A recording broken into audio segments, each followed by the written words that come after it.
ona bu millatning o'zida ma'rifatli ayollardan ongli farzandlar tug'iladi, dunyoga keladi va ular albatta hech kimga qaram bo'lmaydi. Ozod, o'zini vatanini mustahkam qo'riqlaydigan, ilmli, butun dunyoga vatanni dong'ini taratadigan farzandlar dunyoga keladi.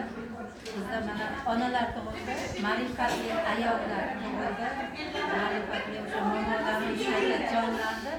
Inshaalloh hali shunaqa vatanimiz gullab yashnashida biz ayollar islomimizni judayam poksa qilishyapmiz va bunga albatta Rahmon ustozning xizmatlari juda poksa. Ilohim bundan keyin ham ishlariga rivoj tilaymiz va hammaga bugungi kun ayyom muborak bo'lsin. Hammalaringni tabriklayman. Kelasi mana shunaqangi yaxshi kun, yaxshi oylarga, yangi yillarga yana tuganlik bilan ulkan zafarlar bilan hammalarimiz qatorlarimizda xato bo'lmasdan yana mana shunaqangi go'zal maskanlarda yuz ko'rishni Alloh